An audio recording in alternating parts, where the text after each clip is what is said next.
দুনিয়ার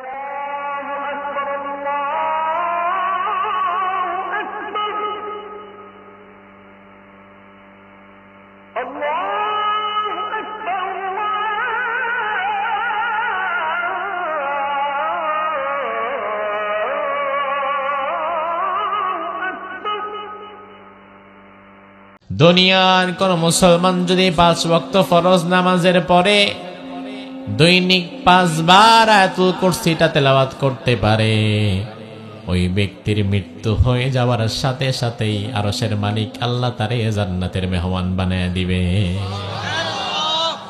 এমন আর কোন আয়াত আমি কোরআনে কারিমে পাই নাই যে আয়াতের বিষয়ে রাসূল বলেছেন যে এই আয়াত পড়ার পরে মৃত্যুবরণ করলে তুমি জান্নাতি হবা, যেটা আয়াতুল কুরসির বিষয়ে বলা হয়েছে।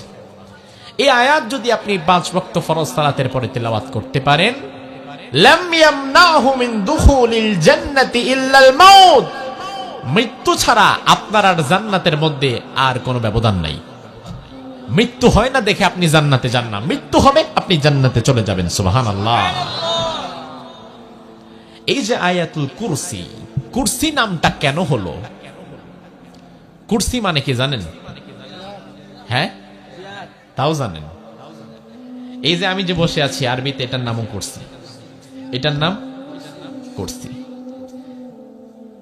তবে আয়াতুল কুরসির কুরসি মানে আল্লাহ যে চেয়ারে বসে আছে এই চেয়ার না। তাফসীর ইবনে কাসির প্রণেতা বলেন আয়াতুল কুরসির কুরসি মানে হচ্ছে আল কুরসিয়্যু মাওদিউ কদামাই, মহান আল্লাহ তাআলা আরশে সমাসীন হওয়ার পরে যে জায়গাটার উপরে পা রাখেন, ওই পা রাখার পা দানিটা যেটা, ওই পা রাখার জায়গাটার নামই হচ্ছে কুরসি। বুঝেন, স্বাভাবিকত কুরসি অর্থ চেয়ার, কথা ঠিক।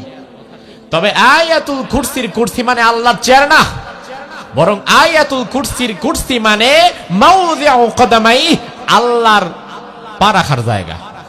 জোরে কোন, কি রাখার জায়গা?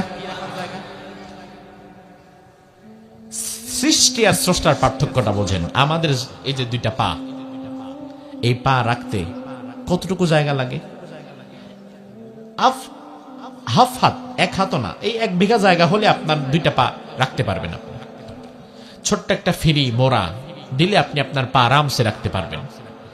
এতটুকুর বেশি পা রাখার জায়গা আমাদের দরকার হয় না। কিন্তু মহান আল্লাহ তাআলা তিনার পা রাখার জায়গা কুরসিটা কত বড়? আপনার কি মনে হয় ছোট হবে না বড় হবে? কত বড় আয়াতুল কুরসির কুরসি, কত বড়?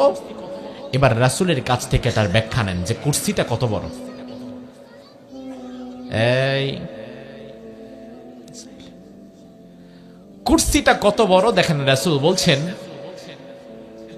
সাহারা মরুভূমির মাঝে ছোট্ট একটা আংটি ফেলে দিলে বিশাল মরুভূমির তুলনায় ওই আংটিটা যত ছোট হবে, আকাশ ও জমিনকে আল্লাহর কুরসির মধ্যে ফেলে দিলে আল্লাহর কুরসির কাছে আকাশ ও জমিন তত ছোট হয়ে যাবে। আপনি আমি আরো ভালো করে বোঝাই, আপনি বুঝেন নাই। সাহারা মরুভূমি হচ্ছে গোটা পৃথিবীর সবচেয়ে বড় মরুভূমি। যে মরুভূমির আয়তন হচ্ছে 92 লাখ বর্গ কিলোমিটার। বাংলাদেশের আয়তন 1,47,570 বর্গ কিলোমিটার। তার মানে সাহারা মরুভূমিটা বাংলাদেশের চেয়ে 62 গুণ বড়। একটা মরুভূমি এই বাংলাদেশের চেয়ে 62 গুণ বড়। রাসূল বলেন ওই বিশাল সাহারা মরুভূমির মধ্যে এই যে হাতের যে আংটি আমরা পরি, এমন একটা আংটি ফেলে দেয়া হলো বিশাল মরুভূমির বালুর মধ্যে। মরুভূমির মধ্যে ছোট্ট আংটিটা, বিশাল মরুভূমির তুলনায় ছোট্ট আংটিটা যত ছোট, আল্লাহর পা রাখার ওই জায়গা কুরসি এত বড়, গোটা আসমান ও জমিন হয়ে যাবে সেখানে আংটি, আর সাহারা মরুভূমি হয়ে যাবে সেখানে আল্লাহর পা রাখার পাদানিটা। তুমি কোন রবের গোলাম? চিন্তা করো মুসলমান, কোন রবের গোলাম? আমার রব যেখানে পা রাখে, আমার রবের পা রাখার জায়গা আকাশ ও জমিনের চাইতে হাজার লক্ষ কোটি কোটি গুণ বড়। আমি তো সেই আল্লাহর গোলাম, আমি তো ভারতের গোলাম না, আমি আমেরিকার গোলাম না। এই জন্য দুনিয়াতে এক আল্লাহ ছাড়া আল্লাহর গোলাম আর কাউকে ভয় করে না।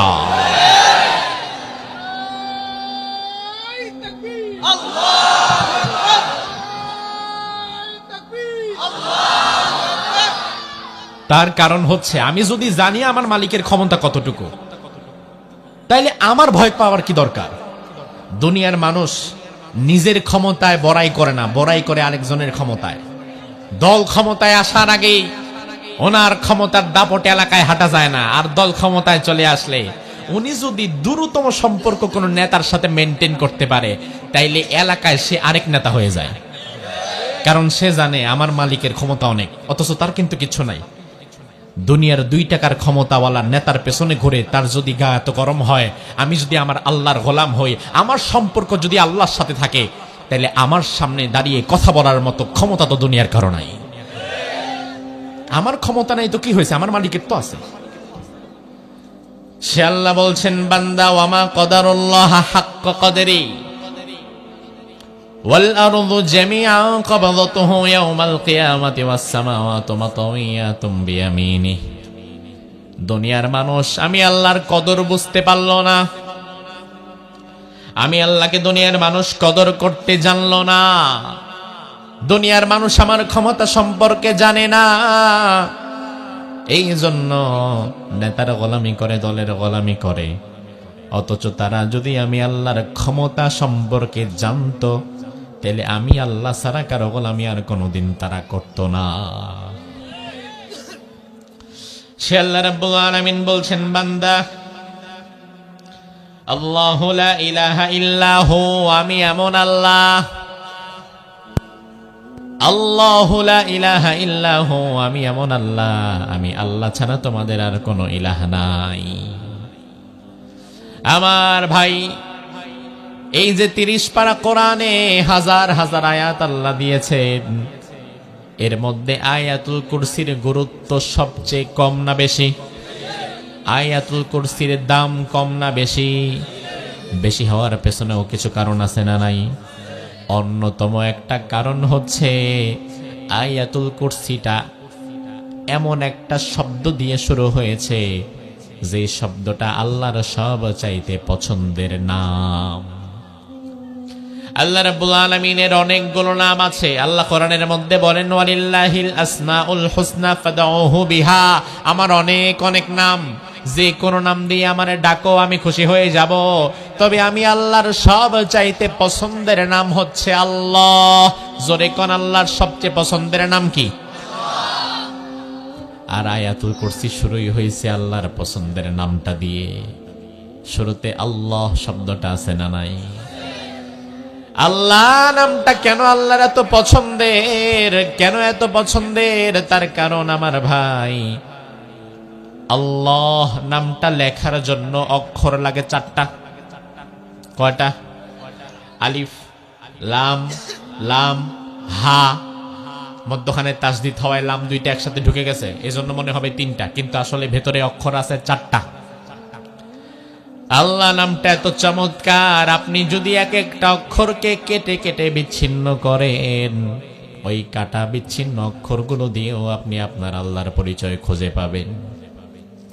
যেমন আপনি আলিফ লাম লাম, প্রথম অক্ষর আলিফ যদি আপনি ফেলে দেন, আলিফকে বাদ দিয়ে যদি আপনি কোরআনের কাছে এসে বলেন, ও কোরআন, আলিফ রে বাদ দিয়া দিলাম, বাকি 3 অক্ষর, এখন শব্দ হয়ে গেছে লিল্লাহ। তাইলে লিল্লাহ দিয়ে তোমার মধ্যে কি আমি আমার আল্লাহর পরিচয় পাবো কিনা? কোরআন বলবে, হ্যাঁ, একটা অক্ষর ফেলে দাও, শুধু লিল্লাহ দিয়ে আল্লাহর পরিচয় আমি তোমারে জানিয়ে দেই। লিল্লাহি মা ফিস সামাওয়াতি ওয়া মা ফিল আরদ, শুধুমাত্র লিল্লাহ দিয়ে আল্লাহর পরিচয় আছে না নাই? আবার আপনি যদি অক্ষর আরেকটা ফেলে দেন, এখন অক্ষর হয়ে গেছে 2টা, লাহু। কোরআনকে যদি আপনি বলেন, ও কোরআন, 2টা অক্ষর লাহু দিয়ে তোমার মধ্যে কি আল্লাহর পরিচয় পাওয়া যাবে নাকি? কোরআন বলবে, হ্যাঁ, সমস্যা নাই, লাহু মাকালিদুস সামাওয়াতি ওয়াল আরদ। এবার আপনি যদি লাম আর একটা ফেলে দেন, অক্ষর মাত্র একটা, হু, হু ছাড়া আর কোনো অক্ষরই নাই। আপনি যদি কোরআনকে বলেন ও কোরআন, শুধুমাত্র হু দিয়া, একটা অক্ষর দিয়া, হা দিয়া আমি আল্লাহর পরিচয় পাবো নাকি? কোরআন বলবে কোনো সমস্যা নাই, হুয়াল্লাহুল্লাযী লা ইলাহা ইল্লাহু আলিমুল গায়বি ওয়াশ শাহাদাতি হুয়ার রহমানুর রহিম। সুবহানাল্লাহ পড়েন। তাহলে আল্লাহ নামটা এমন একটা নাম, অক্ষর কেটে কেটে বিচ্ছিন্ন করে দেন, ওই এক একটা অক্ষর দিয়ে আল্লাহর পরিচয় স্পেসিফিক ভাবে কোরআনের মধ্যে আছে না নাই? সে আল্লাহ রাব্বুল আলামিন বলে, বান্দা আল্লাহু লা ইলাহা ইল্লাহু, আমি এমন আল্লাহ, আমি ছাড়া তোমার আর কোনো ইলাহ নাই। আমার ভাই, ইলাহ খুবই গুরুত্বপূর্ণ একটা বিষয়। ইলাহ শব্দ নিয়ে কিছু কথা মনোযোগ সহকারে শুনেন। তাফসীরে বাগাবী, ইমাম বাগাবী রাহিমাহুল্লাহ বলেন, আল ইলাহ হুয়াল্লাযী ইউলাহু আই ইউবাদু ওয়া ইউতা। ইলাহ হচ্ছে এমন এক সত্তা, দুনিয়াতে অন্ধভাবে যার গোলামি করা লাগে, তিনি ছাড়া কারো গোলামি করা যায় না, তিনি ছাড়া কারো আনুগত্য করা যায় না, তিনি ছাড়া কারো দাসত্ব করা যায় না, কারো বিধান মানা যায় না, কারো আইনও মানা যায় না, তাকেই বলা হয় ইলাহ। আমার ভাই, দুনিয়াতে আমরা কেউ কিন্তু মালিক না। দুনিয়াতে আমরা যারা আছি, আমরা সবাই গোলাম। আর আমাদের একজন মালিক আছে না নাই? কে? কে? এখন আপনি, আমি, আমরা কি নিজেরা মালিক না গোলাম? তাহলে মালিক কে? তাহলে আমরা যদি গোলাম হই, গোলাম কি নিজের মন মতো চলবে না মালিকের কথা মতো? হ্যাঁ, আপনি যদি নিজের গোলাম মনে করেন, তাইলে চলা লাগবে মালিকের কথা মতো। আর যদি আপনি দুনিয়াতে নিজের মন মতো চলা শুরু করেন, তাইলে আপনি গোলাম না, আপনি নিজেই নিজের মালিক হয়ে গেছেন। এজন্য মুফাসসির বলেন, ইলাহ হচ্ছে এমন সত্তা, অন্ধভাবে যার গোলামি করা লাগে, চোখ বন্ধ করে আমাদেরকে গোলামি করা লাগবে একজনের, তিনি কে? অথচ আমার দেশের মানুষ আল্লাহর গোলামি যতটা না করে, তার চাইতে বেশি করে দলের গোলামি আর নেতার গোলামি। শুনতে একটু কষ্ট লাগবে আপনার, এত বড় কথা বললেন হুজুর। আমি আপনার প্রমাণ দিয়ে বোঝাই দেই, আমার কথা খণ্ডন করেন আপনি। আমার ভাই, রাজনৈতিক ভাবে যে কোনো দল আপনি করতে পারেন। আপনার দলের নেতা বলল, আগামী দিন সকাল 10টার দিকে ফেনী শহরে থাকবা, মিটিং আছে। কর্মী কিন্তু নিষ্কালি কাপড় থিকা নিজের পকেটের পয়সা দিয়া প্রয়োজনে নিষ্কালি কাপড় চলে যাবে। এবার নেতা যদি বলে, আগামী মাসে আমাদের ঢাকায় একটা বড় জনসভা হবে, বা কুমিল্লা টাউন হলে বিশাল জনসভা হবে, কর্মী কিন্তু দল বেঁধে সেই জনসভায় হাজির হয়ে যায়। নেতা যদি ফেনীতে ডাকে ফেনীতে পায়, নেতা যদি ঢাকায় ডাকে ঢাকায় পায়, কুমিল্লায় ডাকলে কুমিল্লায় পায়। নেতা যদি রাতের 10টায় ডাকে, কর্মী রাতের 10টায় হাজির। নেতা যদি দুপুর 12টায় ডাকে, কর্মী দুপুর 12টায় হাজির। নেতা যখন যেখানে ডাকে, কর্মী সেখানেই চলে যায়। অথচ আমার আল্লাহ রাব্বুল আলামিন ফজরের সময় একবার ডেকে বলে, বান্দা আসসালাতু খায়রুম মিনান নাওম, ও বান্দা নামাজের চাইতে ঘুমের চাইতে নামাজ উত্তম। ও বান্দা নামাজের দিকে আয়, আপনি গেলেন না। আল্লাহ আবার আপনার ডাকে জোহরের সময় বলে, ও বান্দা হাইয়া আলাস সালাহ, আয় নামাজের দিকে আয়, আপনি গেলেন না। আল্লাহ আবার আসরের সময় ডাকে, আপনি গেলেন না। আল্লাহ আবার মাগরিবের সময় ডাকে, আপনি গেলেন না। এশার সময় আল্লাহ ডেকে বলে, বান্দা রে সারাটা দিন পার হয়ে গেল, আয় আয় মালিক রে 2টা সেজদা দিয়ে যা, আপনি তাও গেলেন না। সারা দিনে 5 বার ডাকার পরেও একবারও হাজিরা দেয় না। এমন আল্লাহর গোলামও আমাদের সমাজে আছে না নাই? আমার ভাই একটু ভালো করে বোঝেন, আপনার নেতা যদি দিনের 10টায় ডাকে আপনি দিনের 10টায় হাজির, রাতের 12টায় ডাকলে আপনি রাতের 12টায় হাজির, ফেনী শহরে ডাকলে ফেনী শহরে হাজির, ঢাকা যেতে বললে আপনি ঢাকায় হাজির। অথচ আপনার রব, আপনার মালিক, আপনার ইলাহ যদি আপনার সারা দিনে 5 বার ডাকার পরেও একবার না পায়, বিশ্বাস করো মুসলমান, ওই মুহূর্তে তুমি আল্লাহর গোলাম না, তুমি তোমার দল আর নেতার গোলাম হয়ে গেছো।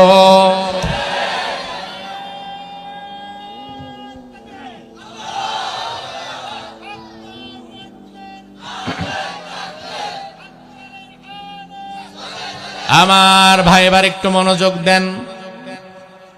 আল্লাহ রাব্বুল আলামিন আয়াতুল কুরসিকে কেন গুরুত্ব দিয়েছেন, রাসূল কেন বলেছেন যে একটা আয়াতের উপরে যদি আপনি জীবন কাটাতে পারেন আপনার জীবনে আর কিছুর দরকার নাই, জান্নাত পেয়ে যাবেন। জান্নাত এত সোজা না, যে জান্নাতে যাওয়া লাগছে আমির হামজার কলিজা দিয়া, ইমাম হুসাইনের কল্লা দিয়া, যে জান্নাতে যাওয়া লেগেছে সাহাবায়ে কেরামের জীবন বিসর্জন দিয়ে, আপনি শুধু আয়াতুল কুরসি মুখস্থ করলেই জান্নাত পাবেন এত সোজা না। বরং আয়াতুল কুরসির ভেতরে গোপন কিছু মেসেজ আছে, ওই মেসেজগুলো নিজের জীবনে বাস্তবায়ন করতে পারলেই আপনি জান্নাত পাবেন। শুধু যদি আয়াতুল কুরসি মুখস্থ করলেই জান্নাতে যাওয়া যায় এত সোজা জান্নাত, দুনিয়ার সব মানুষ তো জান্নাতি হয়ে যাবে। আমার ভাই, আল্লাহ বললেন আল্লাহু লা ইলাহা ইল্লাহু, আমি আল্লাহ ছাড়া তোমাদের কোনো ইলাহ নাই। ইলাহ এই শব্দটা আমাদের কালিমা তয়্যিবার মধ্যে আছে না নাই? লা ইলাহা, লা ইলাহা, আল্লাহ ছাড়া কোনো ইলাহ। আবার আয়াতুল কুরসির শুরুতে কিন্তু কথা একই। আয়াতুল কুরসির শুরুতে যে কথা, কালিমার শুরুতে একই কথা। এই জন্য আজকের আলোচনা শোনার পরে একজন হিন্দু ভাই যদি এসে বলে, হুজুর আমি আজকের আলোচনা শুনে আমার হিদায়াত হয়ে গেছে, আমি এখন ঈমান আনতে রাজি আছি, সবার সামনে দাঁড়ায় যদি যায়, ওই লোকটাকে যদি আমরা ঈমান আনাতে চাই তাহলে ইলাহের সাক্ষ্য দেওয়ার দরকার আছে না নাই? তাকে পড়ানো লাগবে লা ইলাহা মুহাম্মাদুর। এই যে দেখেন, ইলাহ, ইলাহের সাক্ষ্য দেওয়া ছাড়া কেউ ইমানদার হতে পারবে না। ইলাহের সাক্ষ্য দিয়ে ইমানদার হওয়া লাগবে। এই ইলাহ বড় জটিল বিষয়। যুগে যুগে নবীদের সাথে জালিমদের ক্ল্যাশ হয়েছিল এই ইলাহ শব্দটাকে নিয়েই। আমরা মনে করি কি জানেন, যে লা ইলাহা ইল্লাল্লাহ মুহাম্মাদুর রাসূলুল্লাহ বললাম তো একদম সেলসেলায় জান্নাত, জান্নাত থেকে আর আমার কেউ ঠেকাইতে পারে না। অথচ আমার ভাই এত সহজ নয়। আমরা লা ইলাহা ইল্লাল্লাহ বুঝি নাই, আমরা আল্লাহু লা ইলাহা ইল্লাহু বুঝি নাই। আল্লাহু লা ইলাহা ইল্লাহু মানে আল্লাহ ছাড়া আমার কোনো ইলাহ নাই, মালিক নাই, মাবুদ নাই, আইনদাতা নাই, বিধানদাতা নাই। আমি এক আল্লাহর গোলামি করব আর কারো গোলামি না। এইটা না বোঝার কারণে এখন আমার দেশের মানুষ লা ইলাহা ইল্লাল্লাহ পরে আবার ভিক্ষাও চায়, অর্থাৎ এটা একটা ভিক্ষার বুলি বানায় ফেলছে। ভিক্ষুক দেখবেন রাস্তা দিয়ে ভিক্ষা করে আর বলে লা ইলাহা ইল্লাল্লাহ, লা ইলাহা ইল্লাল্লাহ, লা ইলাহা ইল্লাল্লাহ। অথচ এটা যে কি, এটা যদি সে বুঝতো, এটা কোন মাপের কথা। মূসা আলাইহিস সালাম ফেরাউনের রাজ দরবারে ঢুকে গিয়েছে। আল্লাহ রাব্বুল আলামিন মূসা আলাইহিস সালামকে নবুয়ত দেওয়ার পরে বললেন, ইযহাব ইলা ফিরাউন ইন্নাহু তাগা, যাও ডাইরেক্ট ফেরাউনের কাছে যাও। আল্লাহ কিন্তু বলেন নাই, শোনো ও তার মতো রাষ্ট্র চালাক, যা খুশি তাই করুক, ওদিকে তোমার কান দেওয়া দরকার নাই। তুমি যেহেতু নবী হইছো, এই যে তুমি তোমার কিছু উম্মতদেরকে গুছাও, এদেরকে দাওয়াত দাও, এদেরকে নিয়ে নিজে নিজের মতো আমল করো, এই কথা বলেন নাই আল্লাহ। বরং আল্লাহ বললেন, যাও ফেরাউনের কাছে যাও, কারণ রাষ্ট্র শক্তি তার হাতে। এই রাষ্ট্রের সবচেয়ে বড় শয়তান সে। সবচেয়ে বড় শয়তানটাকে যদি ভালো পথে আনা যায় তাহলে বাকিগুলোও ভালো হয়ে যায়। এজন্য সাম্রাজ্যবাদের কুঠুরিতে আল্লাহ তাআলা আঘাত করেছেন, আধিপত্যবাদের কুঠুরিতে আল্লাহ আঘাত করেছেন। যাও সবার আগে বড়টার কাছে যাও, সর্বোচ্চ শক্তি নিয়ে যে বসে আছে জমিনে তার কাছে যাও। মূসা আলাইহিস সালাম গেলেন। যাওয়ার পরে ফেরাউনের দরবারে মূসা আলাইহিস সালাম বললেন, লা ইলাহা ইল্লাল্লাহ। এটা কিন্তু সব নবীর কালিমা। মূসা নবীর কালিমাও ছিল লা ইলাহা ইল্লাল্লাহ, পরবর্তীতে যুক্ত হয়েছে মূসা কালিমুল্লাহ। যেমন মুহাম্মদুর রাসূলুল্লাহর কালিমা লা ইলাহা ইল্লাল্লাহ পরবর্তীতে যুক্ত হয়েছে। মাশাআল্লাহ, ওয়াজ বুঝেন। ইব্রাহিমের কালিমা লা ইলাহা ইল্লাল্লাহ যুক্ত হয়েছে ইব্রাহিম খলিলুল্লাহ। তাহলে মূসার কালিমা কি? লা ইলাহা। জোরে কোন মূসার কালিমা? আল্লাহ ছাড়া কোনো মালিক, আল্লাহ ছাড়া আমার কোন আইনদাতা, বিধানদাতা, আমি আল্লাহ ছাড়া কারো গোলাম না। এই কালিমার দাওয়াত দিয়ে মূসা আলাইহিস সালাম ফেরাউনের রাজদরবারে ঢুকলেন। ঢুকে বললেন, এই ফেরাউন, সাম্রাজ্যবাদের জুলুম অনেক করেছো, আধিপত্যবাদের জুলুম করেছো, মানুষের উপরে জুলুম করেছো। ইউযাব্বিহুনা আবনাকুম ওয়া ইস্তাহয়ুনা নিসাকুম, হাজার হাজার মানুষকে হত্যা করেছো, ছেলেদেরকে হত্যা করেছো, মেয়েদেরকে দাসীবান্দি বানিয়েছো। আর চলবে না, তোমার মন মতো মিশর আর চলবে না। লা ইলাহা ইল্লাল্লাহ, এক আল্লাহর গোলামি করা লাগবে, আল্লাহর পথে আসা লাগবে। আল্লাহ ছাড়া কোনো মালিক নাই, আইনদাতা নাই, বিধানদাতা নাই, এই কথা মেনে নাও। ফেরাউন কি বলল দেখেন, ফেরাউনের কথাটা আল্লাহ তাআলা কোরআনে কারীমের আয়াত বানিয়ে আমাদেরকে জানিয়ে দিয়েছেন। ফেরাউন বলল, লাইন ইত্তাখাযতা ইলাহান গায়রি লাআজআলান্নাকা মিনাল মাসজুনিন। ও মূসা, তুমি যদি আমাকে ছাড়া আরেকবার আল্লাহকে ইলাহ বলে ডাক দাও, আমি ছাড়া তুমি কারো আইন মানবা না, বিধান মানবা না, গোলামি করবা না, এই কথা যদি তুমি আরেকবার সাহস করে বলো, লাআজআলান্নাকা মিনাল মাসজুনিন, তোমারে ঘাড়ে ধরে আমি জেলখানার মধ্যে ঢোকায় দেব, আর কোনোদিন বের হইতে পারবা না। আমার ভাইবার, আপনাদের কাছে আমার প্রশ্ন হচ্ছে, এই কথা শোনার পরে মূসা আলাইহিস সালাম ভয়ে জীবনে আর কোনোদিন দাওয়াত দেয় নাই? দিছে? জীবনে কইছে, যারে বাবারে বাবা ভালো আছে, জেলে যায় হোদাই 14 শিকের ভাত খায় লাভ নাই, তুমি তোমার মতো থাকো, এই কথা বলেছে? তিনি চিৎকার করে বললেন, লা ইলাহা ইল্লাল্লাহ, আমি আল্লাহ ছাড়া কারো গোলামি করব না, বিধান মানব না, হুকুম মানব না। এই মুহূর্তে আল্লাহকে ইলাহ বলে সাক্ষ্য দেওয়া আর মূসার জামানায় ফেরাউনের সামনে আল্লাহকে ইলাহ বলে সাক্ষ্য দেওয়া, দুইটা কি এক? এখন আপনারা কেউ ধরে না, মারে না, এই জন্য মুখে যা আসে তাই বলতে পারতেছেন, কিন্তু মূসা আলাইহিস সালামের সামনে ফেরাউন দাঁড়িয়ে আছে, আঙ্গুলি হেলেনে কল্লা উড়ে যেতে পারে। আমার ভাই, এই মানুষগুলোকে আজ যদি আমি বলি ইমানের ভিত্তিতে জবাব দিবেন, আমাদের মালিককে, ইলাহকে, আমরা হুকুম মানি কার, গোলামি করি কার, সারা জীবন করব কার? তাইলে আমাদের ইলাহ আল্লাহ। এই কথার সাথে আপনারা সবাই একমত নাকি দ্বিমত আছে? এই মুহূর্তে আল্লাহকে ইলাহ বলে সাক্ষ্য দিলে, এই মুহূর্তে লা ইলাহা ইল্লাল্লাহ পড়লে, এই মুহূর্তে কি কোনো বিপদ আছে? ভারতের মুশরিকরা এসে আমাদের পিটাচ্ছে না, তার মানে এটা নিরাপদ পরিবেশ। নিরাপদ পরিবেশে আল্লাহকে ইলাহ বলে ডাকা আর মৃত্যুর মুখে আল্লাহকে ইলাহ বলে ডাকা এক। আমি আজ আমার এই মানুষদেরকে বলে দিতে চাই, আপনারা ভারতের বর্ডারের খুব নিকটেই আছেন, বর্ডারের লাইট দেখা যাচ্ছে, হয়তো আমাদের মাইকের আওয়াজ বর্ডার পর্যন্ত পৌঁছে যাচ্ছে। এই মুহূর্তে আল্লাহকে ইলাহ বলে সাক্ষ্য দেওয়া, আল্লাহকে আইনদাতা, বিধানদাতা বলে সাক্ষ্য দেওয়া হয়তো সহজ, কিন্তু আল্লাহ না করুক বাংলাদেশের পরিবেশ পরিস্থিতি যদি কোনোদিন খারাপ হয়ে যায়, যদি আমার দেশের পরিবেশ পরিস্থিতি কাশ্মীরের মতো হয়ে যায় বা ফেরাউনের ওই জামানার মতো হয়ে যায়, দুনিয়ার কোন জালিম শক্তি, অপশক্তি, কোন মুশরিক যদি আমাদের মাথায় অস্ত্র রেখে বলে আল্লাহ ছাড়তে হবে, কোরআন ছাড়তে হবে, ইসলাম ছাড়তে হবে, ওই কঠিন মুহূর্তে ঈমানের বলে বলিয়ান হয়ে কারা কারা বলতে পারবো আমার রব আল্লাহ?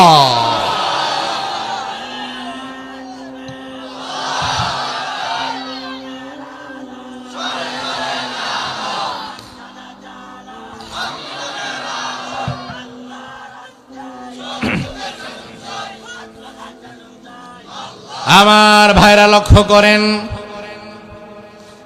ইলাহের সাক্ষ্য দেওয়া ছাড়া ইমানদার কেউ হতে পারবে না। লা ইলাহা ইল্লাল্লাহ বলা ছাড়া কেউ ইমানদার হতে পারবে না। আবার শুধুমাত্র লা ইলাহা ইল্লাল্লাহ পড়লেই যে ইমানদার হওয়া যাবে বিষয়টা কিন্তু তেমনও না। কারণ কালিমা কালিমা, কিন্তু এটার মধ্যে পার্থক্য আছে।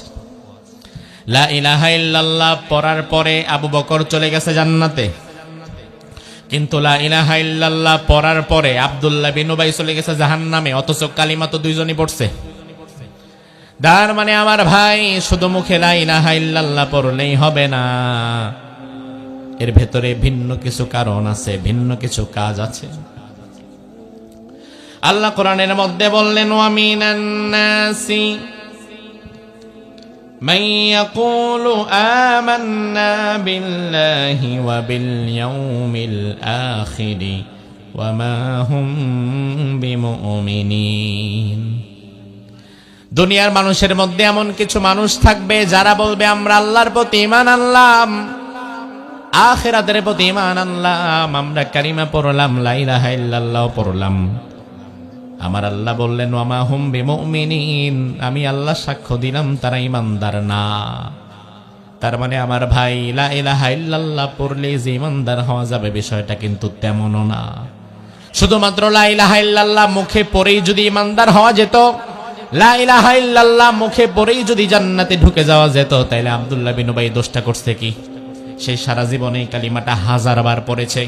আপনি কালিমা শিখছেন আপনার নিজ কালিকাপুর এর ইমাম সাহেবের কাছ থেকে, আর আব্দুল্লাহ বিন উবাই কালিমা শিখছে রাসূলের কাছ থেকে। আপনি নামাজ পড়েন আপনার গ্রামের মসজিদের ইমাম সাহেবের পেছনে, আর আব্দুল্লাহ বিন উবাই নামাজ পড়তো রাসূলের পেছনে। রাসূলের সাথে তার সম্পর্ক ছিল সবচেয়ে বেশি, কিন্তু তবুও জান্নাতে যেতে পারে নাই। আব্দুল্লাহ বিন উবাইয়ের মৃত্যুর পরে আল্লাহ আয়াত নাযিল করে জানায় দিয়েছেন, নবী এই লোকটা মুখে মুখে লা ইলাহা ইল্লাল্লাহ পড়েছে, অথচ কর্মগতভাবে বিশ্বাসগতভাবে সে লা ইলাহা ইল্লাল্লাহর থিওরির উপর একমত ছিল না। সে মুখে পড়েছে আল্লাহ ছাড়া কাউকে মানি না, কারো বিধান মানি না, কারো আইন মানি না, আমি কারো গোলামি করি না, অথচ এই লোকটা তার ভিন্ন জীবনটাকে আমি আল্লাহর পথে কাটায় নাই, ভেতরে ভেতরে মুনাফিকি করেছে। মুখে এক কথা বলেছে, কাজে আরেকটা প্রকাশ করেছে, মুখে একটা বলে কাজে আরেকটা করে। এমন মুনাফিক মার্কা মুসলমান আমাদের সমাজেও আছে না নাই? লা ইলাহা ইল্লাল্লাহ যদি আপনি পড়েন, আপনি হয়ে যাবেন ওই উটের মতো, যেই উটের নাকের মধ্যে তার মালিক রশি ঢুকায় দিয়েছে। আল্লাহর হাবিব হাদিসের মধ্যে বললেন, আল মুমিনু কাল জামালিল আনিফ, ঈমানদার হবে ওই ব্যক্তি যেই ব্যক্তির নাকের মধ্যে তার মালিক রশি ঢুকায় দেয়। ঈমানদারের উদাহরণ হচ্ছে ওই উটের মতো, যেই উটের নাকে তার মালিক আংটা দিয়া ছিদ্র করে রশি ঢুকায় দিয়েছে। আজ থেকে 1500 বছর আগে আরব সমাজে উটের প্রচলন ছিল বেশি, আজকের জামানায়ও বেশি, তবে 1500 বছর আগে আরো বেশি ছিল। তবে উট যত ছিল মানুষ তত ছিল না রাখাল হিসাবে। এই জন্য দেখা যায় তো উট থাকতো 50টা, 100টা, 150টা, আর 1-150 উট কন্ট্রোল করার জন্য রাখাল থাকতো 2জন 3জন। আমার ভাই একটু জবাব দেন, স্বাভাবিকত শক্তি বেশি কি মানুষের না উটের? কথা কন। এখন যদি 50টা উট একজনের হাতে দেওয়া হয়, আর উটগুলা যদি যে যার মতো টান দেয়, একা একজন ব্যক্তি 50টা উটের শক্তির সাথে পারবে? এই জন্য তৎকালীন জামানায় বাজার থেকে উট কেনার পরে লোহা গরম করত, শিক গরম করত, শিকের লোহা গরম করে উটের নাকের ভেতরে ঢুকায় দিত, নাকটা ছিদ্র করে ফেলতো, ওই ছিদ্র দিয়া মোটা একটা রশি ঢুকায় দিত। রশি ঢুকায় দেওয়ার পরে ওই রশির এক মাথা থাকতো উটের নাকে বাঁধা, আরেক মাথা থাকতো রাখালের হাতে ধরা। আমার ভাই উট যতই শক্তিশালী হোক না কেন, নাক তো শক্তিশালী না, নাক নরম। এই জন্য রাখালের হাতে যখন উটের রশি থাকতো, আর রশি যখন উটের নাকে থাকতো, রাখাল যদি ডানে যায় ওটো ডানে যায়, রাখাল যদি বামে যায় ওটো বামে যায়, রাখাল যদি দাঁড়ায় ওটো দাঁড়ায়, রাখাল যদি বসে ওটো বসে। কারণ উট ভালো করেই জানে, আমার রাখাল যদি ডানে যায় আর আমি যদি বামে যাই, তাইলে নাকটা থাকবে না, নাকটা ছিঁড়ে যাবে।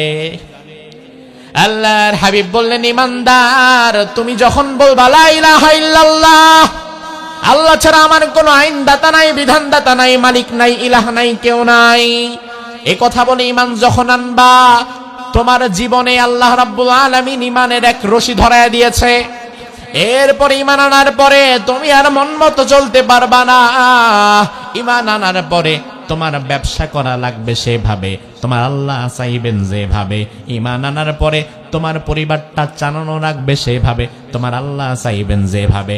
ঈমান আনার পরে তোমার রাজনীতিটাও করা লাগবে সেভাবে, তোমার আল্লাহ চাইবেন যেভাবে। ঈমান আনার আগের অবস্থার পরের অবস্থা এক না।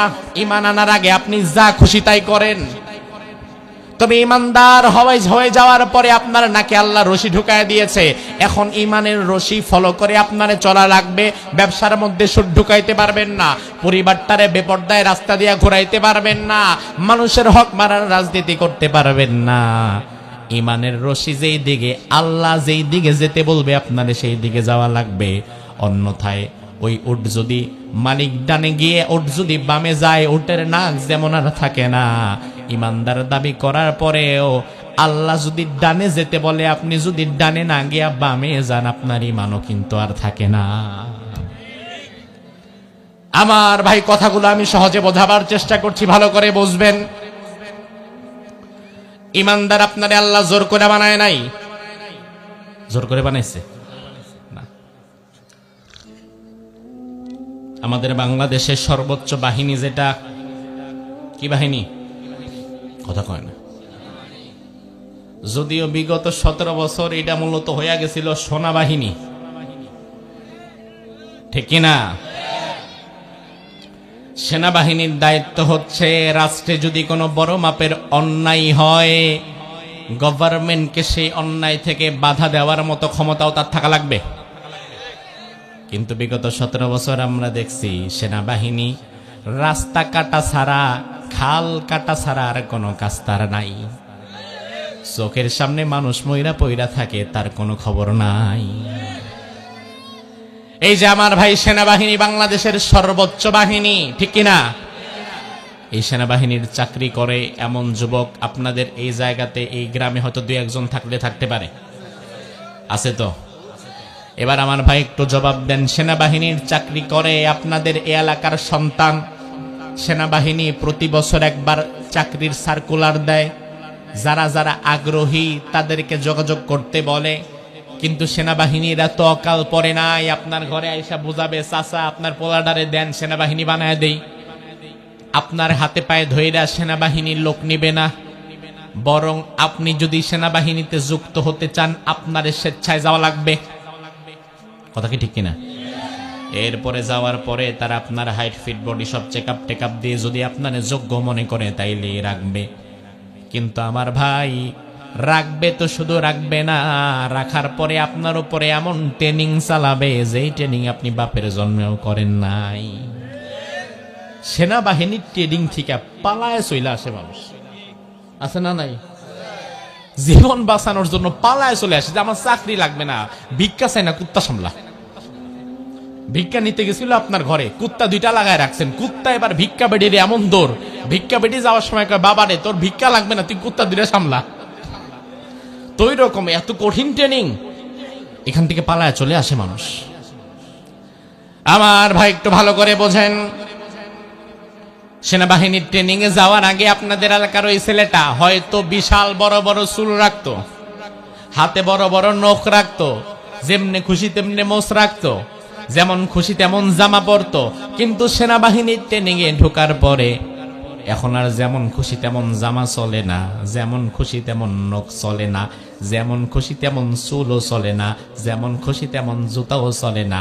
সেনাবাহিনীর মাপে পোশাক পরা লাগবে, সেনাবাহিনীর মাপে জুতা পরা লাগবে, সেনাবাহিনীর মাপে চুল কাটা লাগবে, সেনাবাহিনীর মাপে নখ কাটা লাগবে।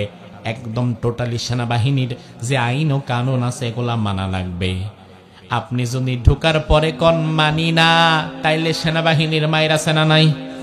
তোরে ডাই কানছিলাম নাকি, তুই আলিকা, আর আসার পরে মানবি না কেন? রাস্তা খোলা আছে, না মাইনা থাকা যাবে না, মানলে থাক, নাই তো ভাগ। তেমনি আল্লাহ কোরআনের মধ্যে বলেছেন, ফামান শাআ ফালইউমিন ওয়া মান শাআ ফালইয়াকফুর। ইচ্ছা হইলে ইমানের মধ্যে থাকো, নাইলে বের হয়ে যাও, তবে ইমানের মধ্যে থাকবা, ইমানদার দাবি করবা, লা ইলাহা ইল্লাল্লাহ পড়বা, আর সারা জীবন আমি আল্লাহর বিরুদ্ধে চালাবা, ইসলামের বিরুদ্ধে চালাবা, এমন ছলচাতুরি ইসলামে চলবে না। সেনাবাহিনীর মধ্যে আপনারে জোর কইরা আনে নাই, যেমন ইসলামেও আল্লাহ আপনারে জোর কইরা আনে নাই তেমন। আল্লাহর এত ঠেকা পড়ে নাই তোমার মতো 10টা মানুষ না থাকলে ইসলামের কিচ্ছু হবে না। ইসলামে আপনাকে নিজে স্বেচ্ছায় আসা লাগবে। আপনি যদি আজকের ওয়াজ শোনার পরেও মনে করেন হুজুর এতদিন যাও নামাজ কালাম পড়ছিলাম, তাহলে আজকে এটাও পড়ুম না, তাহলে আল্লাহর কি হবে? কি হবে? যদি বলেন হুজুর এতদিন যাও আল্লাহর জিকির করতাম, এখন তাও করবো না, আল্লাহর কি আসা যায়? আল্লাহ কোরআনের মধ্যে বললেন ইন তাকফুরু আনতুম ওয়া মান ফিল আরদি জামিআ ফা ইন্নাল্লাহা লাগানিয়্যুন হামিদ। শুধু তোরা না, তোরা সহকারে গোটা দুনিয়ার সব মানুষ যদি কোনোদিন বলিস আমি আল্লাহর আর দরকার নাই, আমার গোলামি করবি না, আমি আল্লাহর কিচ্ছু যায় আসে না, সুবহানাল্লাহ কইবেন না? তাহলে ইসলামে আপনাকে নিজের স্বেচ্ছায় থাকা লাগবে। আর ইসলামের মধ্যে যদি থাকেন সব হুকুম আহকামগুলো আপনার মেনে নেওয়া লাগবে। সেনাবাহিনীতে আপনাকে জোর করে আনে নাই, আপনি নিজের ইচ্ছায় গিয়েছেন। যাওয়ার পরে ভনিতা করলে চলবে না। সেনাবাহিনীর A to Z যত বিধিবিধান আছে সব আপনারে তার মতো মানা লাগবে। সেনাবাহিনীর চুলের মতো চুল কাটা লাগবে, সেনাবাহিনীর জুতার মতো জুতা পরা লাগবে, সেনাবাহিনীর জামার মতো জামা পরা লাগবে। ইসলামে আসার পরেও নামাজ পড়া লাগবে মুহাম্মাদুর রাসূলুল্লাহর আদর্শে। ইসলামে আসার পরে রোজা রাখা লাগবে মুহাম্মাদুর রাসূলুল্লাহর আদর্শে। ইসলামে আসার পরে যাকাত দেওয়া লাগবে মুহাম্মাদুর রাসূলুল্লাহর আদর্শে। ইসলামে আসার পরে আপনি যদি মনে করেন ব্যবসা করবেন, ব্যবসাও করা লাগবে মুহাম্মাদুর রাসূলুল্লাহর আদর্শে। ইসলামে আসার পরে যদি রাজনীতি করতে ইচ্ছা করে, ওই রাজনীতিও করা লাগবে মুহাম্মাদুর রাসূলুল্লাহর আদর্শে। ভনিতা কইলে চলবে না ভাই, কারণ ইসলামে আপনাকে আল্লাহ জোর কইরা আনে নাই। কিন্তু যদি ঢুকে যান ইসলামে, তাইলে A to Z সবটা মানার দরকার আছে না নাই? এবার আপনি বলবেন হুজুর এত কথা তো আমি জীবনে কালিমা পড়ার সময় বলি নাই। আপনি যে বলেন নামাজও পড়া লাগবে ইসলামের মতে, যাকাতও দেওয়া লাগবে ইসলামের মতে, হজও করা লাগবে ইসলামের মতে, রাজনীতিও করা লাগবে ইসলামের মতে, ব্যবসাও করা লাগবে ইসলামের মতে, আমি এত কিছু যে ইসলামের মতে করব এমন কথা তো আমি বলি নাই। আমি শুধু বলছি লা ইলাহা ইল্লাল্লাহ, আল্লাহ ছাড়া আমার কেউ নাই। এখন এতটুকু বলার মধ্যে আমার এত কিছু কেমনে ঢুকাইলেন? জোর করে ঢুকাইছেন। আমার ভাই অনেক সময় শব্দ হয় অল্প, কথা হয় অল্প, কিন্তু এই কথার ভেতরে অনেক কিছু ঢুকে যায়। এখানে আমার সামনে যারা আছেন, সামনে পেছনে আমরা যারা আছি, এখানে আমার দেখা অনুযায়ী অধিকাংশই বিবাহিত হবে। হ্যাঁ, যেটি বিয়ে করে না না না,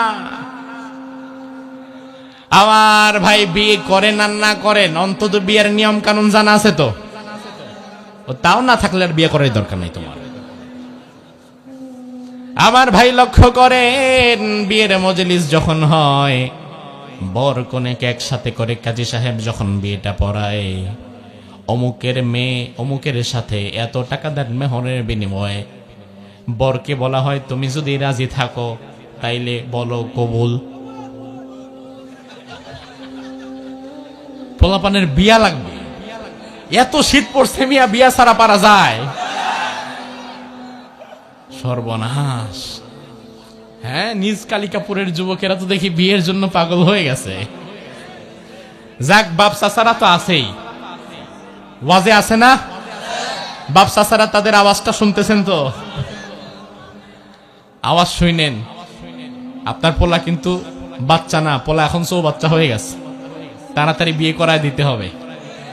আল্লাহ যুবকদের দ্রুত বিয়ের ব্যবস্থা করে দাও। কি জোরে আমিন কইছে দেখছেন?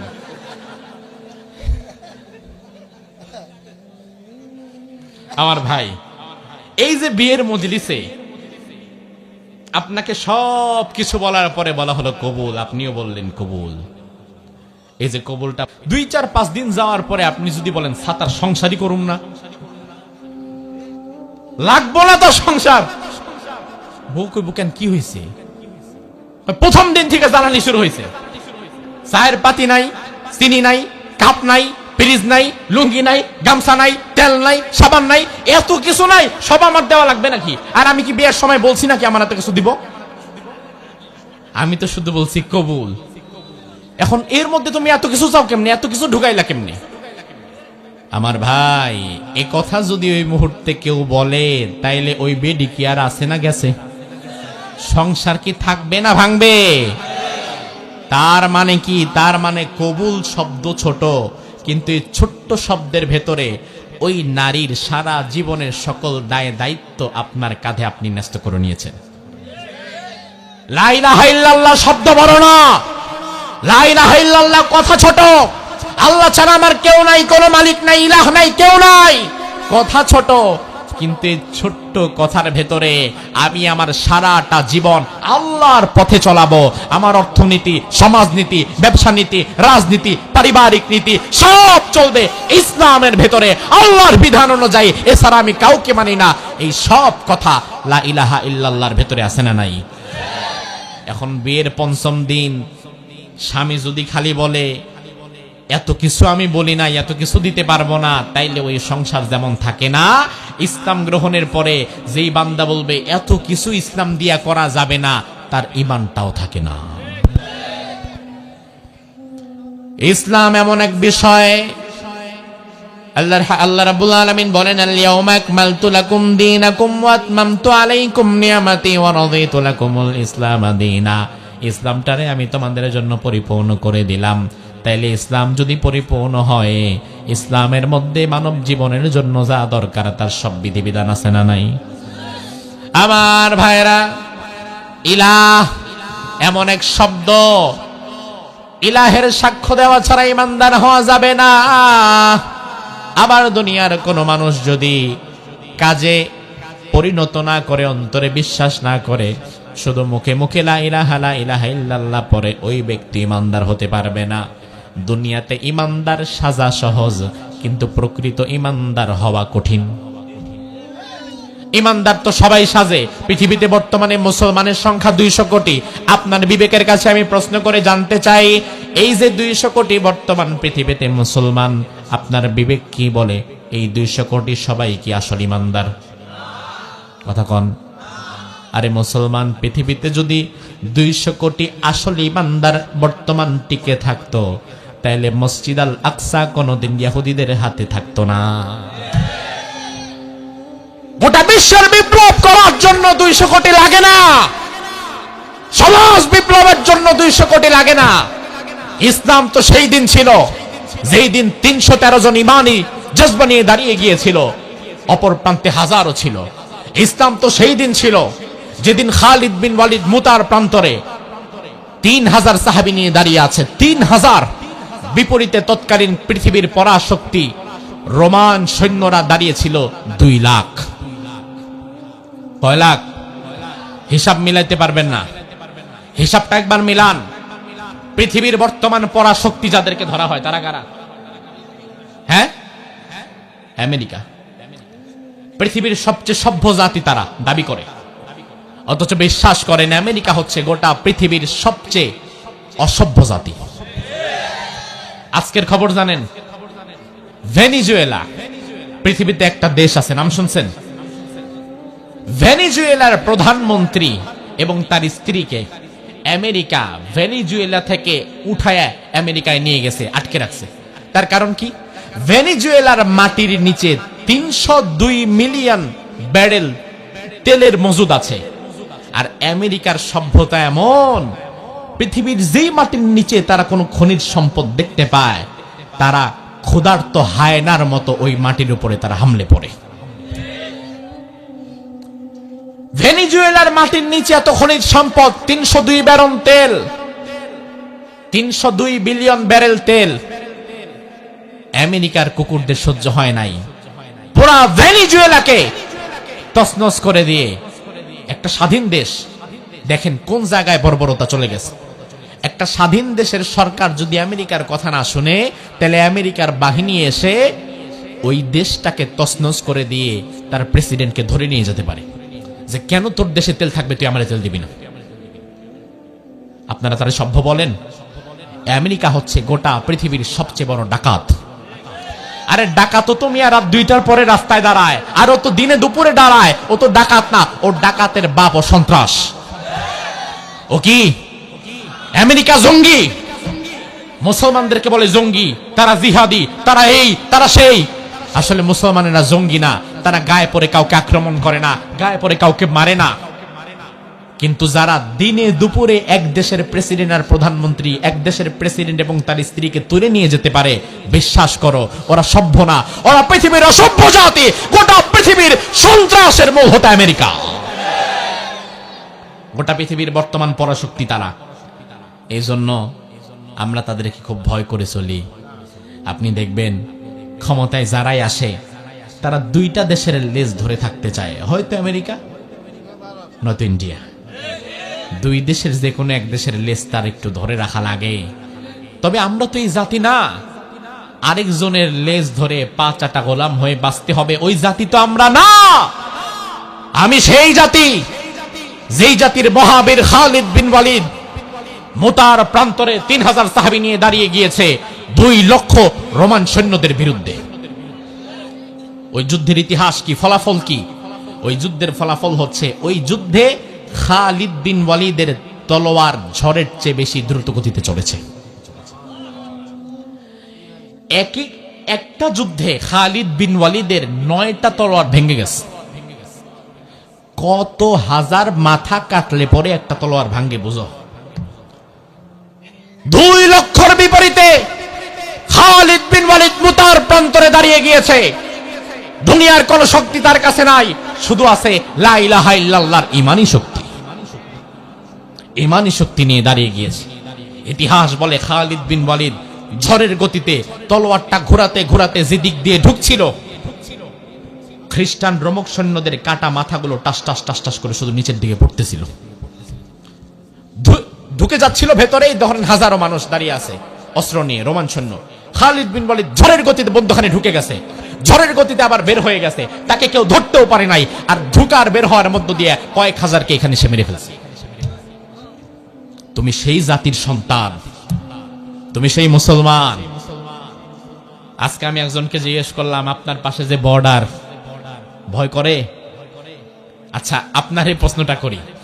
তাকে তো বলেছিলাম, সে যে উত্তর দিছে ওটা না বলি, আপনাদের কাছে প্রশ্ন করি। আপনাদের পাশে যে ইন্ডিয়ার বর্ডার, লাইট জ্বলে, বিএসএফ পাহারা দেয়, হাঁটাহাঁটি করে, ভয় করে? ডর লাগে? বাড়ি ঘর বেচে আরেকদিকে চলে যাওয়ার চিন্তা করতেছেন? বরং আমি তো শুনেছি এই দেশের মানুষ এত সাহসী, বিএসএফ দেখলে বরং তারা আগায়া যায়। আর ওই জাতির দাদা বাবুরা নাকি এমন, যদি এদিকে পাশ থেকে কেউ ডাকো দেয় বা এদিকে আসেন, সে আর উল্টা ওদিকে দৌড়ায়। আসলে কথা কি সঠিক? আমি শুনে আসছি এটা। তার মানে তুমি তোমার অস্তিত্ব ভুলে গেল, তোমার রক্ত কথা বলে। কারণ এই রক্ত ভয়ের রক্ত না, এই রক্ত বিপ্লবের রক্ত। কিন্তু দুর্ভাগ্য হচ্ছে আজকে আমাদের যুব সমাজকে মাদক এবং নোংরা রাজনীতির ছোবল দিয়ে তাদের চিন্তা শক্তির উপর একটা আবরণ ফেলে দেওয়া হয়েছে, যার ফলে এই যুব সমাজ এখন আর তার নিজের শক্তিতে বিশ্বাসী না। তার ভেতরে যে কত শক্তি আছে, এনার্জি আছে, স্পিড আছে, এটা সে জানে না। এই যুবকদের অবস্থা হয়ে গেছে ওই হাতির মতো। আমি উদাহরণ দেই, হাতি বিশাল, অনেক শক্তি, কিন্তু হাতির উপরে 8-10 বছরের 1.5 ফুটটা পাবলিক বসে থাকে। মাউত হাতিরে নাড়ায়। জবাব দেন তো, শক্তি বেশি কি হাতির না মাউতের? ও না, আপনাদের এলাকায় মাউতের শক্তি বেশি, হাতির না মাউতের? রাস্তাঘাটে মাঝে মাঝে আমি দেখি সাদাবাজি করে 10-12 বছরের ছোট্ট এক ছেলে হাতির কান নাড়ায় আর হাতির সুর নাড়ায়, তার কাছে টাকা চায়, মানুষের কাছে ভিক্ষা করে। অথচ হাতি যদি কোনোদিন তার শক্তি সম্পর্কে জানতো, তাহলে ঘাড়ের দ্বারে ফালায়া পিডায়া ওরে দিয়ে ভিক্ষা করাইতো। তুই আমার দিয়ে ভিক্ষা করাস, তুই আমার দিয়ে সাদাবাজি করাস, আর আমার শরীরটা দেখছিস কত বড়। কিন্তু হাতি এটা করে না কেন? তার কারণ হাতির কানের ঠেলায় আমি যে হাতি, আমার পেছনে যে এত বিশাল শরীর, এটা হাতি জানে না। ও মনে করে আমার কান যতটুকু, আমি এতটুকু, আর আমার উপরে যে নাড়াচাড়া দিতেছে ওইটা আমার চেয়ে বেশি বড়। আমার দেশের যুবকদের অবস্থা এখন তেমন হয়ে গেছে। এই যুবকেরা এখন তাদের শক্তি সম্পর্কে জানে না। নোংরা রাজনীতি আর মাদক দ্রব্য দিয়ে, ইয়াবা, বাবা, গাঁজা, ফেন্সিডিল ধরা দিয়ে এই যুবকদের চিন্তা শক্তির উপরে একটা আবরণ ফেলায় দেওয়া হয়েছে। এই আবরণটা যদি কোনোদিন না থাকে, হাতির কান না থাকলে হাতি যেমন তার শক্তি সম্পর্কে জেনে যাবে, এই নোংরা রাজনীতি আর মাদকের সয়লাভ না হলে এই জাতির যুবকেরা একদিন আবার সমাজ বিপ্লবের জন্য দাঁড়িয়ে যাবে। ও যুব সমাজ, তোমার জন্য হয়েছে 2 টাকার টিকটকার হওয়ার জন্য না, তোমার জন্য হয়েছে আরেকজনের মেয়ের পেছনে লাইন ধরার জন্য না, তোমার জন্য হয়েছে সমাজ বিপ্লবের জন্য। তুমি ওসমান হাদির মতো দাঁড়িয়ে যাও, খালিদ বিন ওয়ালিদের মতো দাঁড়িয়ে যাও, তারিক বিন জিয়াদের মতো দাঁড়িয়ে যাও। দুনিয়ার জালিমেরা পালাবার জায়গা পাবে না।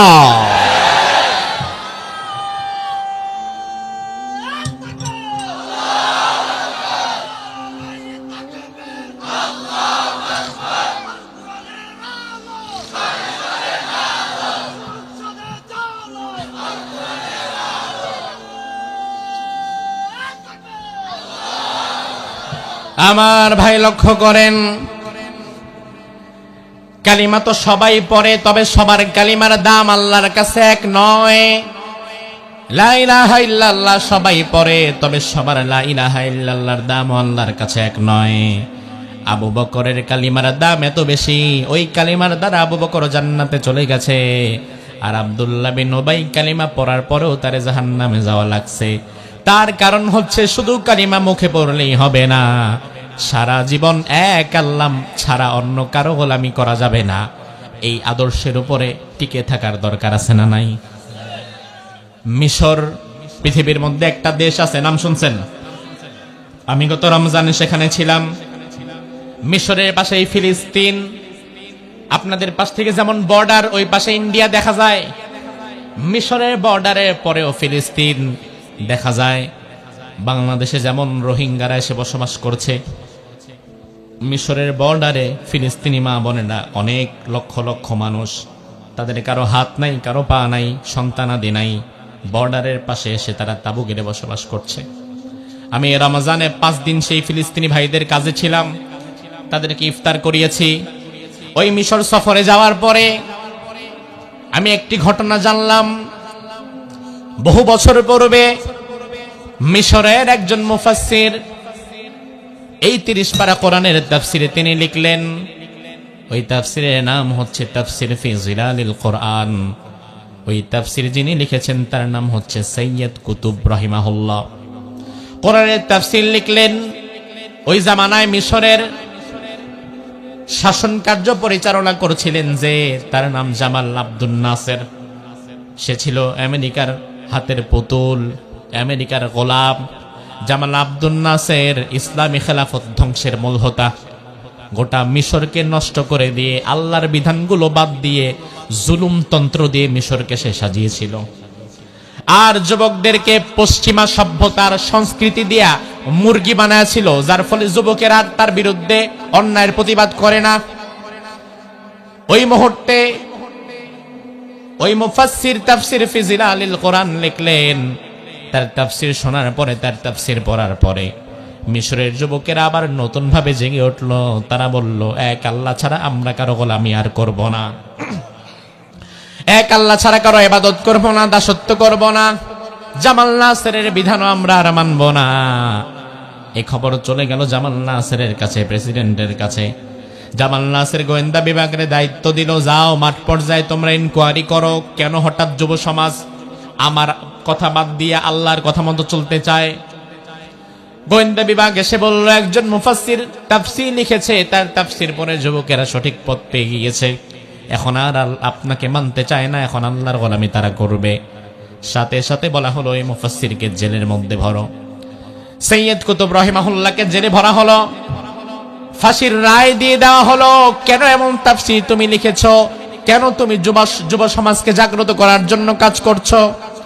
যুগে যুগে যুবকদেরকে যারা সত্যের পথে ধাবিত করতে চায়, সমাজের যুবকদেরকে নিয়ে যারা কাজ করতে চায়, যুবকদেরকে নিয়ে যারা বিপ্লবের স্বপ্ন দেখে, তাদেরকে দুনিয়া থেকে শেষ করে দেওয়ার জন্য শয়তানের চক্রান্ত আছে না নাই? আমার ভাই, কিছুদিন আগে ওসমান হাদি তাকে শহীদ করা হলো প্রকাশ্য দিবালোকে। ওসমান হাদির অপরাধ কি? অপরাধ ছিল মূলত ওসমান হাদি ইনসাফের পক্ষে কথা বলতো, মুশরিকদের, ভারতের আধিপত্যবাদীদের বিরুদ্ধে কথা বলতো। এই জন্য ওসমান হাদিকে প্রকাশ্য দিবালোকে দুনিয়া থেকে বিদায় করে দেওয়া হয়েছে। এই কারণে, তার কারণ দাদা বাবুরা আর এই দেশের দালালেরা ভালো করে হিসাব কষে দেখেছে, ওসমান হাদি যে স্বচ্ছ চিন্তাধারা লালন করে, যুবকদেরকে যেভাবে জাগ্রত করার জন্য কাজ করছে, এই সমাজে যদি ওসমান হাদির মতো আরো কিছু যুবক দাঁড়ায় যায়, তাহলে আগামীর বাংলাদেশে ভারত প্রেমের রাজনীতি আর চলবে না। আমার ভাই, আপনার কি মনে হয় একজন মানুষকে মারার জন্য বর্তমান বেশি টাকা লাগে না? এক গাঁজাখোররে হাতের মধ্যে 10,000 টাকা ধরায় দিয়া যদি বলেন গাঁজা খাওয়া মদ খাও, মরে মেরে ফেলা, ওই গাঁজাখোর গাঁজার ঠেলায় ওই বেডারে মাইরা ফেলবে মাত্র 10,000 টাকার কারণে। সেইখানে ওসমান হাদিরে মারার জন্য ব্যয় করা হয়েছে 219 কোটি টাকা এক ব্যক্তিরে মারার জন্য। অথচ ওসমান হাদির কোনো বডিগার্ড নাই, লোক নাই, দল নাই, কিচ্ছু নাই। কিছু না থাকার পরেও ওসমান হাদিরে মারার জন্য যখন 219 কোটি টাকা ব্যয় করা হয়, তখন তোমার বুঝে নেওয়া লাগবে এটা ন্যাশনাল লেভেলে না, খেলাটা হয়েছে ইন্টারন্যাশনাল লেভেলে। কারণ তারা ভয় পেয়ে গেছে ওসমান হাদি যেমন আধিপত্যবাদীদের বিরুদ্ধে রাজনীতি শুরু করেছে, বাংলাদেশে ভারতপন্থী রাজনীতি চলবে না, বাংলাদেশপন্থী রাজনীতি করা লাগবে, এমন একটা নতুন পথ সে জাতিকে দেখাচ্ছে। তার পথে যদি যুব সমাজ হাঁটা শুরু করে, তাহলে ভবিষ্যৎ বাংলাদেশের দাদা বাবুদের ব্যবসা চলবে না। কিন্তু ওসমান হাদির মৃত্যুতে তোমরা কি থেমে যাবা? থেমে যাবা? এই সমাজ পরিবর্তনের জন্য প্রত্যেক গ্রাম থেকে ওসমান হাদিকে তৈরি হওয়া লাগবে। আমার ভাই লক্ষ্য করেন, ওই মুফাসসিরকে জেলে ভরা হলো, তুমি যুবকদেরকে কেন জাগায়া দিচ্ছ? কেন যুবকদেরকে সমাজ বিপ্লবের কথা বলছো? কেন আল্লাহর পথে ডাকছো? বিনিময় তোমারে ফাঁসি দেওয়া হবে। ওই যুবক, ওই মুফাসসির বললেন কোনো সমস্যা নাই, আমি ফাঁসির জন্য প্রস্তুত। ফাঁসির দিন তারিখ নির্ধারিত করা হলো। নির্ধারিত দিনে কিছু সময় পরে তার ফাঁসি। উনি কোরআনে কারীম পড়ছিলেন হাতের মধ্যে নিয়ে, কোরআন, একটু পরেই ফাঁসি। এমন সময় আমার মতো টুপিওয়ালা দাড়িওয়ালা আরেক ব্যক্তি আসছে, এসে এবার তাকে বলছে, হুজুর আমি জেলখানা মসজিদের ইমাম। যেহেতু মিশর মুসলিম দেশ, মুসলিম দেশ হলে জেলখানার ভেতরেও নামাজের জন্য একটা জায়গা আছে না নাই? এখন তো নামাজের জায়গা পৃথিবীর প্রায় সব দেশেই। আমি গত 3 মাস আগে আসছিলাম সিঙ্গাপুর থেকে মাহফিল করে। সিঙ্গাপুরের পৃথিবীর সবচেয়ে হাই ক্লাস এয়ারপোর্ট সিঙ্গাপুরের ইন্টারন্যাশনাল চাঙ্গি এয়ারপোর্ট। এর চেয়ে নাম্বার 1-এ পৃথিবীতে আর কোনো এয়ারপোর্ট নাই যেটা সিঙ্গাপুরে আছে। আমি চিন্তা করলাম এত বিশাল এয়ারপোর্ট, হারায় যাবেন আপনি একদিক থেকে ঢুকলে আরেক দিকে। চিন্তা করলাম যে এখানে কি কোনো মসজিদ আছে? আমি খুঁজতে খুঁজতে ঠিকই মসজিদ পেয়ে গেলাম। আপনাদের এই মাঠটা যতটুকু হবে সিঙ্গাপুর এয়ারপোর্টের ভেতরে, এই মাঠটা না হলেও মোটামুটি এর অর্ধেক অংশ এরকম একটা বড় মসজিদ, নামাজের জায়গা আমি পেয়ে গেলাম। তার মানে বুঝলাম যে পৃথিবীর অন্যান্য দেশেও, মুসলমান দেশ হওয়া লাগবে না, যে কোনো দেশে এখন মুসলমানদের নামাজের জন্য মসজিদ আছে না নাই? তো ওই লোক এসে বলল, আমি জেলখানা মসজিদের ইমাম, নামাজ পড়াই। আর আজকে যেহেতু আপনার ফাঁসি, আমাকে পাঠানো হয়েছে যেন আপনাকে কালিমাটা পড়ায় দেই, কারণ মুসলমান হিসাবে মরার আগে একটু কালিমাটা পড়া লাগবে। জামাল আব্দুল নাসেরের জেলখানা মসজিদের সেই ইমামের কথা শুনে সৈয়দ কুতুব রাহিমাহুল্লাহ বললেন, ভাই কালিমা আমি পারি, তা আমার কালিমা আপনার পড়ানো লাগবে? আমি তো কালিমার ব্যাখ্যা কোরআনের তাফসীর নিজে লিখেছি, আর এর অপরাধী তো আজকে আমার ফাঁসি হচ্ছে। আর এই কালিমা, এইটা আপনি আবার আমাকে নতুন ভাবে পড়াবেন, আপনার ফায়দা কি?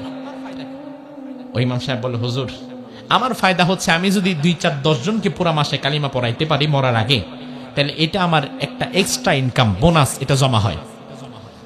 সৈয়দ কুতুব রাহিমাহুল্লাহ বললেন, ভাই আপনার কালিমা নিয়ে আপনি আমার চোখের সামনে থেকে সরে যান, কারণ যেই কালিমার ব্যাখ্যা লেখার কারণে জালিম স্বৈরাচার জামাল নাসের আমারে ফাঁসির মধ্যে ঝুলায় দেয়, ওই কালিমা পড়ানোর কারণে যদি জালিম স্বৈরাচার তোমারে পয়সা দিয়া পালে, তাইলে বোঝা লাগবে তোমার কালিমা আর আমার কালিমা দেখতে এক হলেও আসলে এক না।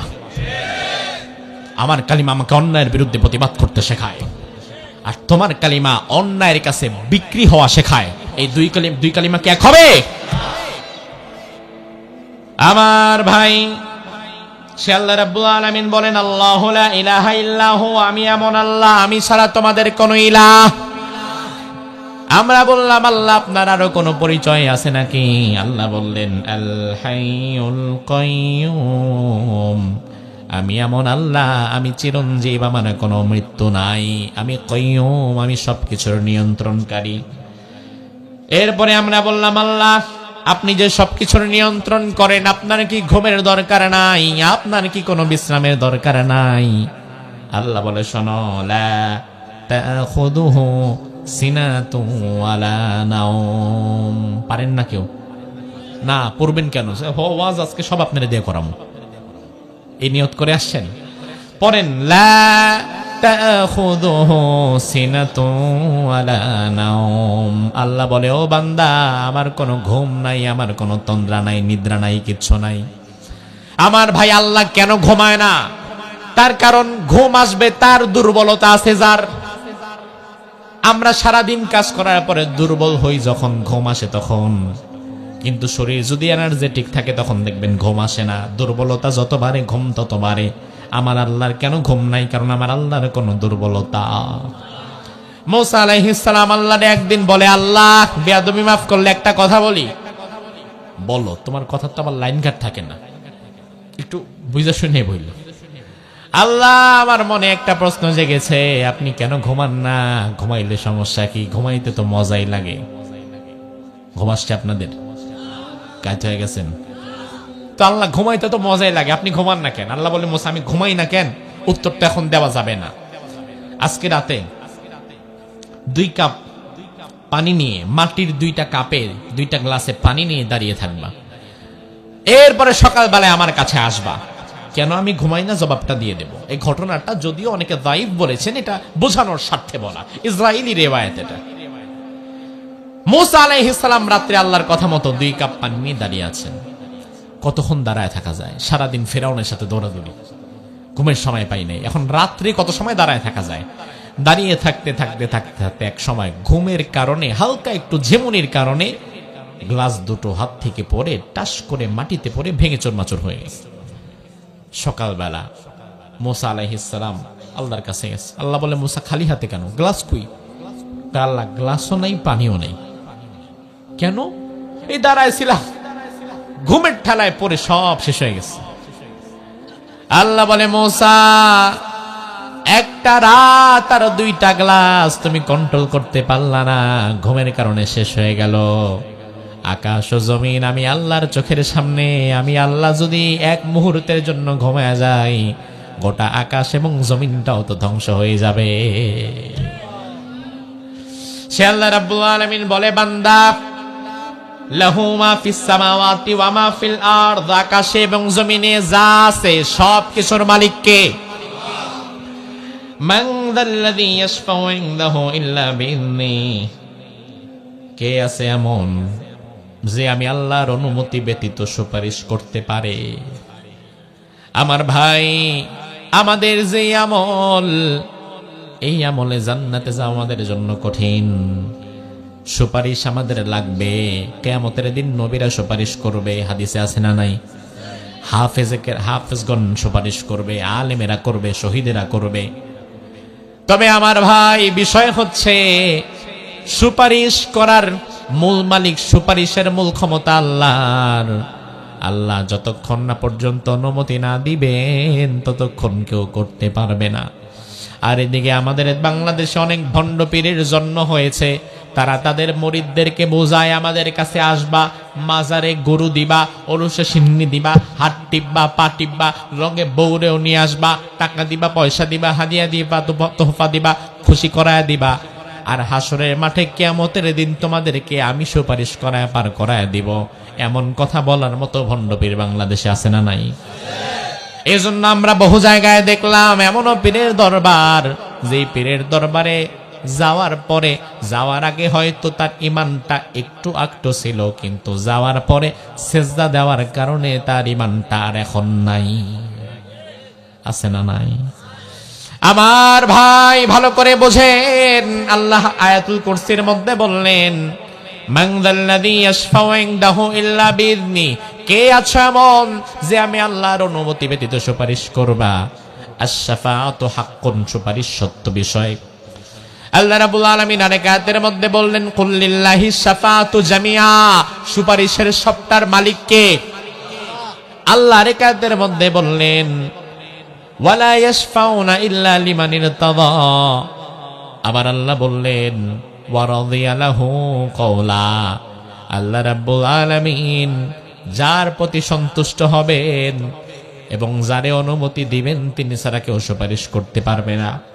হাসরের মাঠের চিত্রটা এত ভয়ঙ্কর হবে।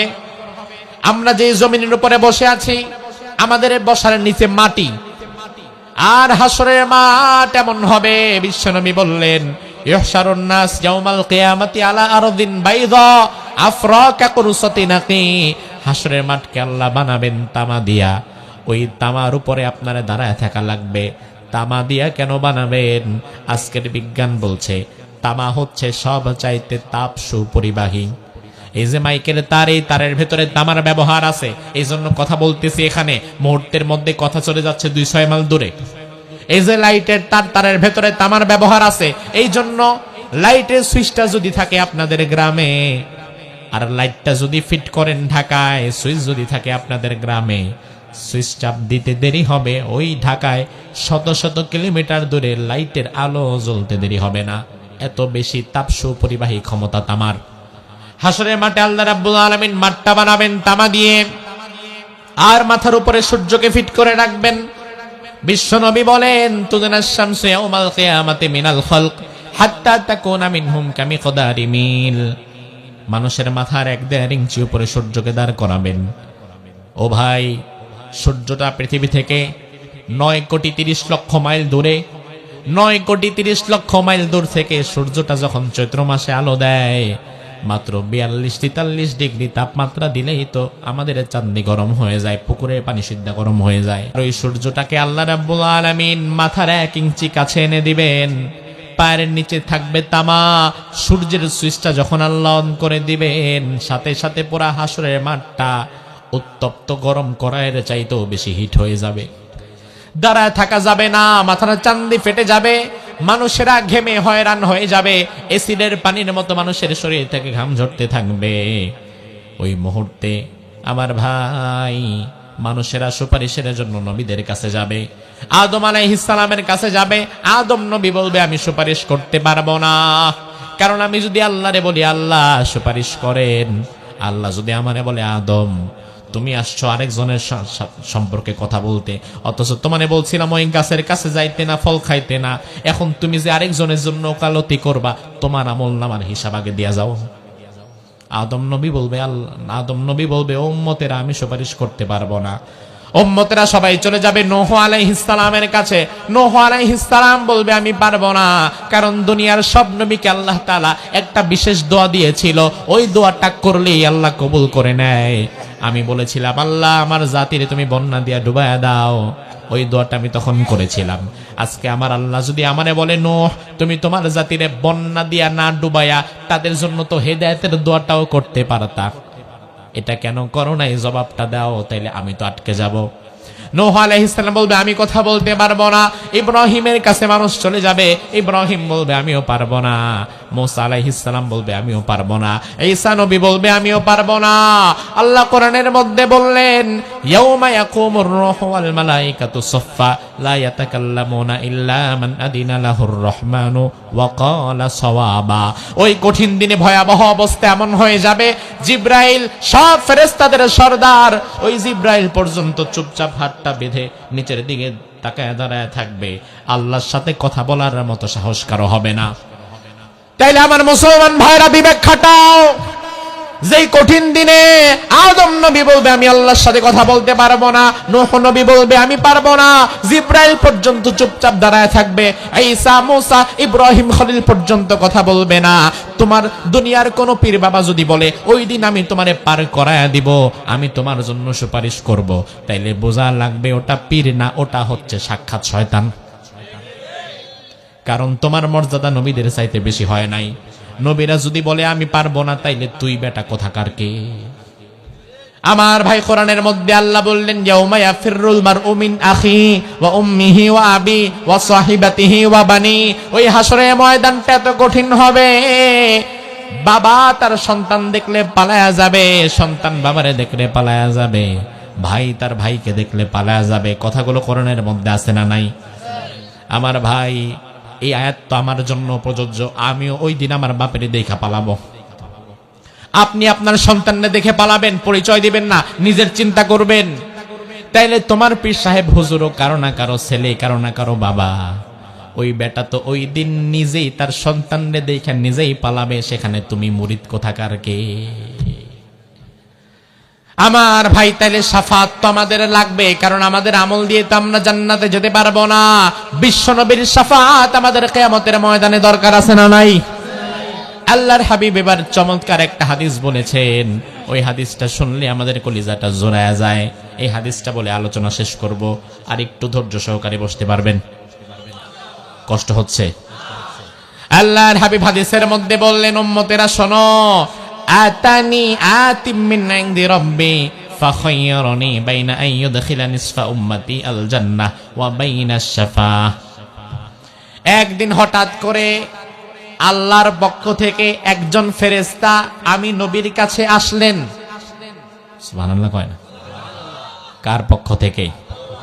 আমার ভাই, ফেরেশতা আসা মানে ফেরেশতা নিজের ইচ্ছায় আসতে পারে না, ফেরেশতা নিজের ইচ্ছায় একটা পা দিতে পারে না, ফেরেশতা নিজের ইচ্ছায় চলতে পারে না। ফেরেশতা হচ্ছে রোবটিক, তাকে যেই সফটওয়্যারে বানানো হয় সে শুধু সেটাই করে।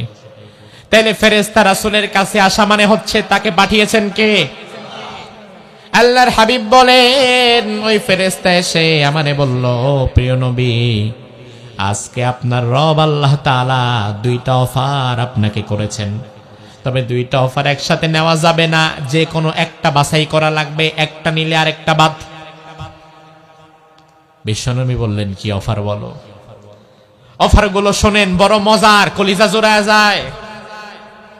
ওই ফেরেশতা বলল, নবী, আপনার রব আল্লাহ আজকে আপনাকে অফার করেছেন, কিয়ামত পর্যন্ত আপনার যত উম্মত দুনিয়াতে আসবে, বর্তমান দুনিয়াতে নবীর উম্মত দাবিদার মানুষ আছে 200 কোটি। জোরে কোন কয়শো কোটি? তাহলে পূর্বে আরো বিদায় হয়ে গেছে এমন হাজার হাজার কোটি আছে না নাই?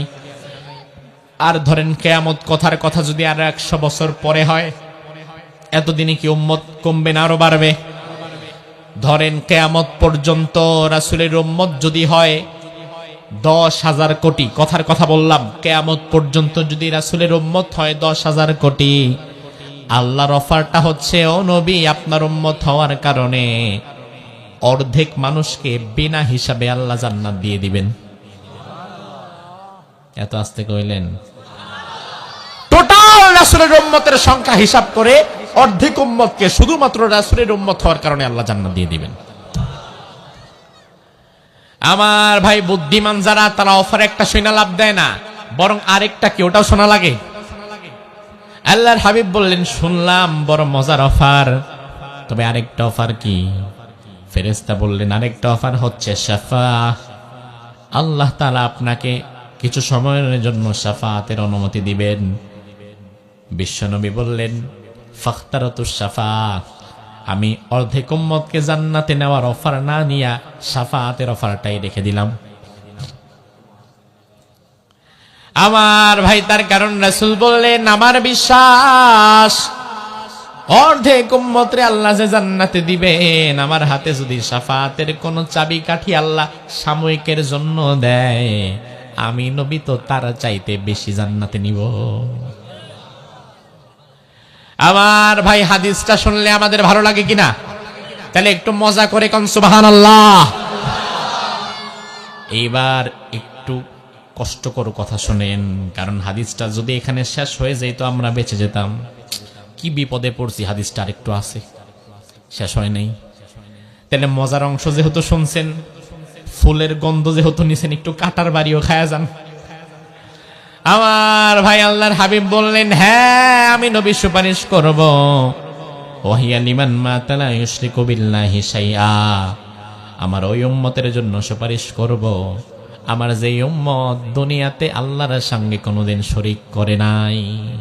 আমি শুধুমাত্র ওই উম্মতের জন্য সুপারিশ করব, কিন্তু আল্লাহর সাথে কেউ যদি শিরিক করে মরে যায়, ওই উম্মতের জন্য আমি নবী সুপারিশ করব না। আমার ভাই লক্ষ্য করেন, রাসূল সুপারিশ করবেন। আপনি যত বড় গুনাহগারী হন, রাসূল হাদিসের মধ্যে বললেন, শাফাআতি লিয়াহদিল কাবাইরি মিন উম্মতি, আমার উম্মতের মধ্যে যারা কবিরা গুনাহগার আমি তাদের জন্য সুপারিশ করব। তবে কেউ যদি শিরিক করে ওই মুশরিকের জন্য সুপারিশ করব না। বর্তমান বাংলাদেশে মাজারে গিয়া সেজদা দেয়, মাজারে গিয়া মানত করে, মাজারের মরা পীরের কাছে গিয়া সন্তান চায়া শিরিক করে, এমন মানুষ আছে না নাই? আমি গত সপ্তাহে গিয়েছিলাম, বাংলাদেশের একটা জেলা আছে, নাম শরীয়তপুর। কি নাম? এটা এমন আজব দেশ, যে নাম এখানে চলে এর উল্টা কাজ বেশি হয়। নাম রাখছে বেদানা, অথচ দানা দিয়া ভরা।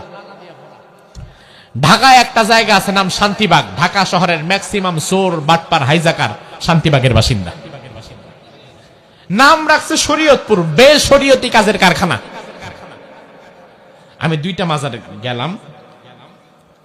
একটা মাজারে যাওয়ার পরে আমাকে একটা গেট দেখালো, গেট এত আলিশান বিশাল একটা গেট। আমাকে বলল, হুজুর শুধু এই মাজারের এই গেটটা করতে খরচ হয়েছে 7 কোটি টাকা। সুবহানাল্লাহ কইছে। বেড়ায় ভাবছে মক্কা শরীফের গেট। আরে অথচ ওই 7 কোটি টাকার গেটের সামনে কত মানুষ না খেয়ে ভিক্ষা করছে, অসুস্থ আছে, ওষুধ কেনার পয়সা পাচ্ছে না, এমন গরিব আছে না নাই? আহারে হারামখোরের বাচ্চা, 7 কোটি টাকার গেট বানাইছিস মানুষের টাকা দিয়া, আর কত মানুষ না খেয়ে রাস্তায় পড়ে আছে।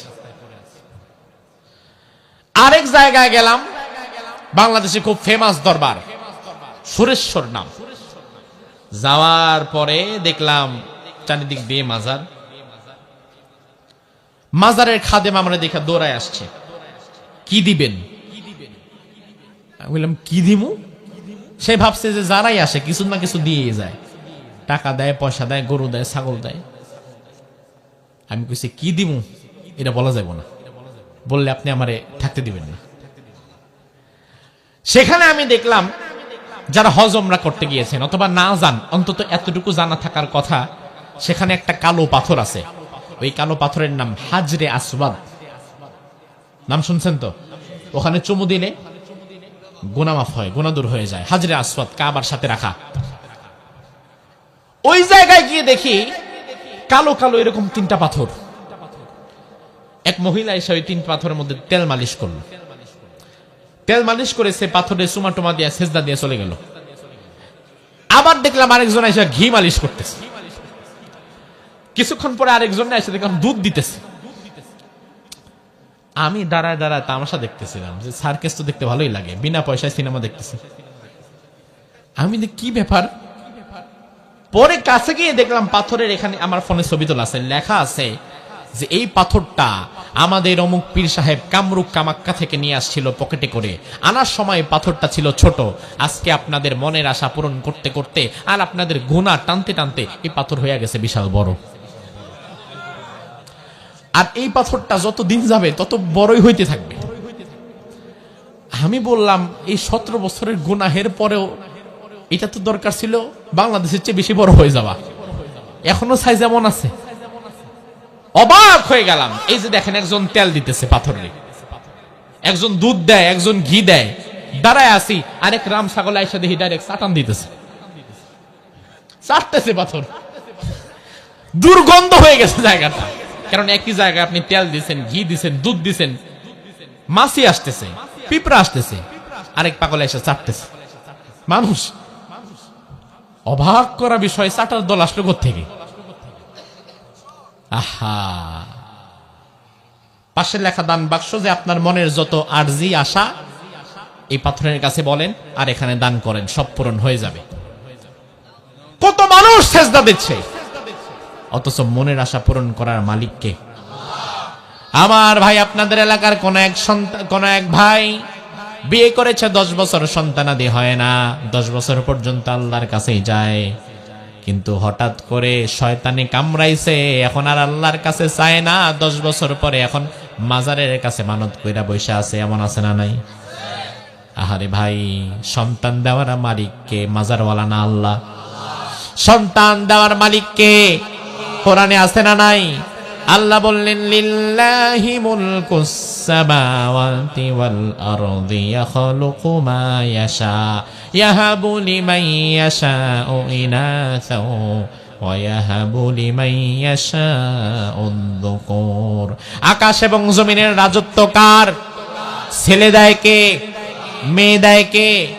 আবার কাউরে কিছুই দেয় না কে? তাইলে দোষটা কার? দোষ আল্লাহ। ও রাত বেশি হওয়াতে তাও হারায় ফেলতেছে, ঘুমের ঠেলায় যেদিকে ধাক্কায় ওদিকেই যায়। এখন আরেক ধাক্কা দিলে তুমি বিপদ সীমা পার করে দিবে। বিপদ সীমা পার করবো না। আমার ভাই লক্ষ্য করেন, সন্তান দেওয়ার মালিক একমাত্র কে? আর ওই সন্তান আপনি যদি কোনো পীরের কাছে চান, কোনো মাজারের মরা পীরের কাছে চান, তাহলে বোঝা গেল ওই পীরকে আপনি আল্লাহর সমকক্ষ বানায় ফেলেছেন। আল্লাহর সমকক্ষ কাউকে বানানোটা শিরিক। কি? আর শিরিক যে করে, নবী বলেছেন আমি তার জন্য শাফাত করব না।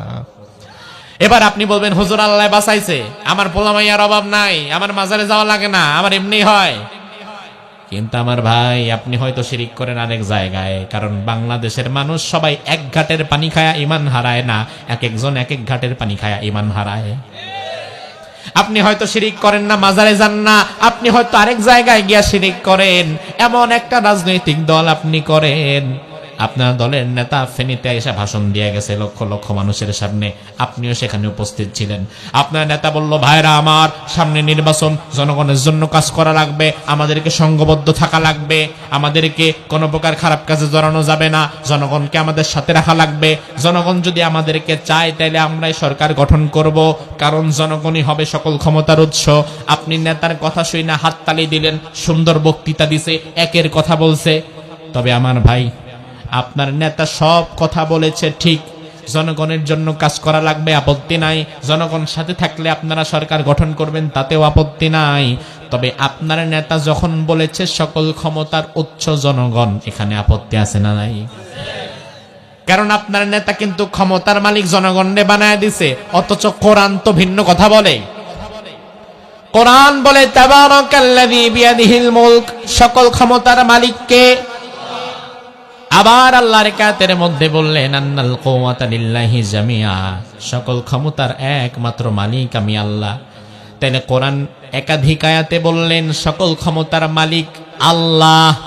ও মুসলমান, জবাব দাও, ক্ষমতার মালিক কে? তাইলে তোমার নেতা যদি বলে ক্ষমতার মালিক জনগণ, তোমার নেতা জনগণের ক্ষমতাটাই না আল্লাহর ক্ষমতার সাথে লাগায় দিছে। তোমার নেতা মাজারে যায় নাই, কিন্তু শিরিক করে বসে আছে, আর ওই নেতার পেছনে হাততালি দিয়া তোমার ইমানটাও তো শেষ। শিরিক যে করে তার যেমন ইমান শেষ, যে শিরিক করাকে পছন্দ করে, সাপোর্ট করে, তারও কিন্তু ইমান শেষ। আমার ভাইরা, এই জন্য আজ সর্বশেষ কথা হচ্ছে, নবীর শাফাত যদি আমরা পেতে চাই, শিরিক করা যাবে না, মুশরিকদের গোলামি করা যাবে না। এই পৃথিবীতে মুসলমান জাতির জন্য সবচেয়ে বড় দুশমন হচ্ছে দুইটি জাত। কোরআনে আল্লাহ বলছেন, লাতাজিদান্না শাদ্দান নাস আদাওয়াতাল লিল্লাযিনা আমানুল ইয়াহুদা ওয়াল্লাযিনা আশরাকু। এই পৃথিবীতে মুসলমানদের দুশমন দুইটা জাতি। জোরে বলেন, কয়টা জাতি? জোরে, ডরায়েন না, গুলি করবে না, জোরে বলেন। এক হচ্ছে ইহুদিরা, কারা? আর এক হচ্ছে মুশরিকেরা, কারা? ইসরায়েল, ফিলিস্তিনের পাশে ইসরায়েল, এই জন্য ফিলিস্তিন সহকারে তার পাশের কোন দেশ যেমন নিরাপদ না, এই মুশরিকের সাথে আমরা সহকারে তার পাশের কোন দেশও নিরাপদ না। আপনি দেখবেন ইসরায়েলের সাথে তার পাশের দেশদের ভালো সম্পর্ক থাকে না, আবার ইন্ডিয়ার সাথেও তার বর্ডারের কারোই ভালো সম্পর্ক থাকে না। সে সব সময় ছোট ছোট দেশগুলোর উপরে তার আধিপত্য কায়েম রাখতে চায়। আমাদের বর্ডারে আইসা দাদাগিরি দেখায়, বেটার দাদাগিরি দেখাইলে চায়নার বর্ডারে গিয়ে দেখা, ঠিক না? তোর গুলি করার মন চাইলে চায়নার বর্ডারে গিয়ে গুলি কর। আমার দেশের গরিব কৃষক, সে যদি কোনোদিন গরু ছুটে ওইদিকে যায়, গরু আনতে পারবে না, কোনো কাজেও যেতে পারবে না, পারবে তো না, নিজ দেশের সীমানার মধ্য দিয়ে হেঁটে যাচ্ছে, এরপরেও গুলি করে মেরে ফেলে, এমন জালিম আছে না নাই? বর্ডারকে মাঝে মাঝে আমাদের কাছে নিউজ আসে, আপনাদের সীমান্ত হয়তো আপনারা দেখে রাখেন, কিন্তু বাংলাদেশের অনেক জায়গার সীমান্তে মাঝে মাঝে এমন নাজেহাল পরিস্থিতি তৈরি হয়, সীমান্তের কাঁটাতারের বেড়া খুলে বাংলাদেশের জমির ভেতরে 2 হাত ঢুকায়া এরপরে আবার কাঁটাতারের বেড়া বসায় দেয়। আস্তে আস্তে করে বাংলাদেশটাকে গিলে ফেলার চেষ্টা করে। অথচ বাংলাদেশের অর্থনীতি, রাজনীতি, এমনকি সংস্কৃতি পর্যন্ত দিল্লি থেকে কন্ট্রোল হয়। কখন কারে মারা লাগবে, কারে ধরা লাগবে, সব ফয়সালা দিল্লি থেকে হয়। কে ক্ষমতায় যাবে, কে নামবে, ফয়সালা দিল্লি থেকে হয়। কিন্তু বিশ্বাস করো মুসলমান, আগামীর বাংলাদেশে ভারতপন্থী রাজনীতি আর চলবে না। ওসমান হাদির শাহাদাতের মধ্য দিয়ে আমরা পরিষ্কার মেসেজ পেয়ে গিয়েছি। ওসমান হাদি আমাদেরকে ভাবতে শিখিয়েছে নতুন ভাবে। ওসমান হাদি আমাদেরকে মেসেজ দিয়েছে, প্রয়োজনে জীবন দাও, ঈমান দিও না, কল্লা দাও, আল্লাহ দিও না। নিজের দেশের 1 ইঞ্চি মাটিকে আগামীতে ভারতের হাতে আমরা তুলে দেব না। ভারতপন্থী রাজনীতি বাংলাদেশে চলবে না। ভারতের অনুসারী যারা হবে তাদেরকেও বাংলাদেশের মানুষ আর ক্ষমতায় নেবে না।